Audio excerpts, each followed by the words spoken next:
So, it's been a while since I've talked about Dragalia Lost. For those of you who don't check my community tab, it probably seems like I abruptly stopped making content for the game after January 4th, 2021, which is when I decided to quit the game for good. But with the end of service announcement, I figured it was time I make a video on the matter, as most of the player base is going through something similar to what I went through over a year ago. Before I quit Dragalia, I almost quit the game about 5 or 6 times. The initial times are usually due to boredom and the game feeling like a chore instead of a game, which is contrary to the purpose of a video game. The boredom was because of the drip feed of meaningful content. As an endgame player at the time, recurring events scaled for new players just weren't cutting it for me. I understood why content was slow, as a 3D game like this takes a while to develop. But when I quit last year, it was actually fueled by a different reason. Since I had learned what a gacha game was after picking up Dragalia Lost, I had sworn off playing all other gachas due to my dislike of the design. And I asked myself the question, if I've sworn off of gachas, why does DL get to be the exception? And the answer was because I was invested in Dragalia Lost, and I decided that answer wasn't good enough, so I quit. To go more in-depth on my dislike of the gacha, there are a number of reasons, but my understanding is that this is not an unpopular opinion to have. What's less common is probably the moral standards I hold myself to, as different people have varying standards of appropriateness. But for me, I firmly stand against the objectification of people, that is, treating people like objects. Gacha games literally allow you to pay to get characters in your collection, and I understand that the characters are fictional, but it's not just about the dignity of each person that I want to uphold, it's about the dignity of the human form. Most gachas I hear about market characters as cute or hot guys and girls to add to your collection, and to its credit, Dragalia hasn't overtly done that to the same degree. Aside from the main point, there are a number of other gripes I have with the gacha system. To tie into the boredom from the game, the gacha gets less exciting the more complete your collection gets, as the odds of you getting something new randomly drops. I always hated the random chance aspect of the gacha too. While the thrill of the gamble was fun, it was never fair. In fact, unless it was rigged, it couldn't be, or else the monetization of the game would fail, although I'd guess with end of service that happened anyway. But in game design, random chance is the technique used to artificially extend the playtime of the game by introducing perceived acceptable moments of significantly reduced reward. That is to say, it's not that I didn't get paid for my job today, I just rolled really low on the money charts. Uncharitable examples aside, it's a technique I avoid myself, as unless it's being used to alter replayability, it sucks for the player. On the note of random chance is the raid up system. This introduces a feeling of urgency to spending summoning resources, paired with the idea of, if I don't get this thing now, I might not get it for a really long time. The system is designed to make use of an individual's lack of patience to incentivize summoning. And while I don't think it's wrong for a commercial product to ask for payment, I do think it's rude and unethical to use more underhanded tactics. It's like if you went on a diet and a friend of yours kept showing you delicious food you could be eating that will spoil soon if you don't eat it. I also didn't like how easy it was to lose control and spend oodles of money on the game either. And while it does fall to the player to make that decision ultimately, creating or abetting an environment to encourage a lack of self-control is unethical.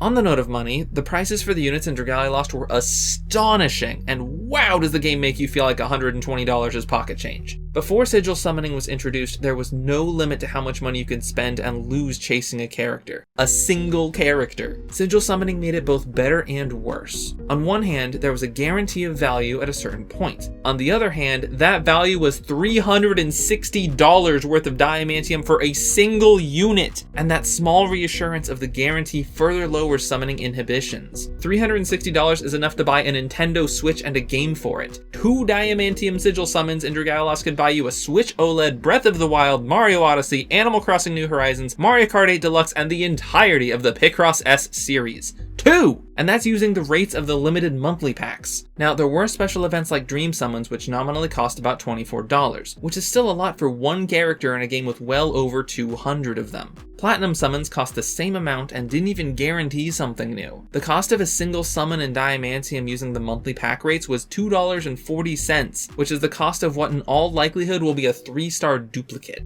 My final issue was the one that took the longest to lose after leaving the game, the constant fear of missing out. That if I didn't get the latest character, I might never get them at all, or that I might miss out on a meta and fall behind. This was especially present with limited units like the ones with elemental damage co-abilities that were get them now or actually never, and this fear was ever present. Now, everyone has their own spending power and budget, and Dragalia was pretty free-to-play friendly, and I respect that. Gacha games are designed to be kept afloat by the whales, that is, the big spenders, and let the rest of the player base serve as an advertisement to draw more whales. And full disclosure, I was one of those whales. I finally sat down and browsed my receipts and totaled up how much I spent on the game, and in total, I spent in the ballpark of $3,680. Like, good gracious, that's a lot of money. I initially guesstimated it was around $2,000, and that is still a lot. Now, I never spent beyond my spending power. This was over the course of 2 years, averaging to about just over $150 a month. I had a co-op job in college at the time and was well within budget, including putting away money for savings. But one of the thoughts I had when I guessed the first number was, what if I gave that to charity? Again, I think a video game should have the right to ask money of its players for its development resources. And yes, I also understand the concept of just hating a game because it ate so much of my money, and that's partially accurate. I really like the design of Dragalia Lost outside of the gacha system, but my dislike for the gacha began before I started spending and just grew as I spent more. I dropped $300 for Mim on her first gala and didn't even get her. The gacha makes it so easy to view such vast sums of money as overly expendable. I really like Dragalia Lost, I just wish it wasn't built on a gacha system. Dragalia did give out a lot more summoning resources than most gachas from what I've heard, but poison that tastes like sugar is still poison, and that sugar coating just makes it all the more dangerous.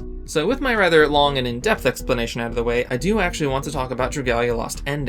I've kept up with it a little while not playing, as I was still curious about the story and had friends who still played. Many have already noted the writing on the wall being clearer with hindsight, from the announcement that they'd be slowing production of units and content to the release of big-name story characters in the gacha like Zethia and Elysium. Additionally, the Pia alt that just came out was the furthest unveiled unit revealed in the last Dragalia digest. As for why the game is ending, it's likely due to the opportunity cost of running it. Side games can likely make more money spending their development resources elsewhere. Dragalia Lost also appears to be hindered as a gacha to an extent with its limited packs, but I don't think that's why it failed. Buying unlimited sunlight stones would definitely be a route players would take, but it would contest the cost of summoning up a dupe for unbinding reasons instead. Recall that the $40 cost of one stone pack is just under the $48 cost of 2 tenfolds. So what happens next? As I mentioned, I went through what the player base is going through when I quit the game, because even though my avoidance of the gacha was greater than it, I still really liked Dragalia Lost. It took a while to let go and move on in full, but there's still more to life than the endless grind. But unlike the current player base, the announcement of the end of service actually kinda came as a relief to me, because it washed away the lingering fear of missing out. I knew the day of end of service was coming, and while I honestly didn't expect it quite this soon, I hope most of the player base also understands that online games with ongoing development are not designed to last. I used to play Dragalia Lost daily like a chore, because I thought that even if I didn't have a use for the resources then, I'd still want to be prepped for the future. Well, now that future has an end, and my worries can rest. But we're not at the end yet, and we can still have fun along the way. In a twist of ironic timing, I finally returned to a shelved project that released last week, Dungeons & Dragalia Lost Chapter 2. It's a continuation of the story that I began in How to Play Eugene, which is Dungeons & Dragons flavored in Dragalia Lost. New parts will air weekly until Chapter 2 is over, and since I didn't use gameplay footage to make it, Chapter 3 may still happen after Dragalia Lost ends. Additionally, I did think it over for a while, and decided to reinstall the application since I can no longer contribute to the longevity of its gacha. I'm thinking about wrapping up another project that remains unfinished, but in the meantime, I need to figure out what an amp is. So, at the end of the day, the game will come to a close. This has always been the case. But, as cheesy and cliche as it sounds, it doesn't change the truth of the matter. The real treasure is the friends we made and had fun with along the way. So as before, I do still hope to see you guys around.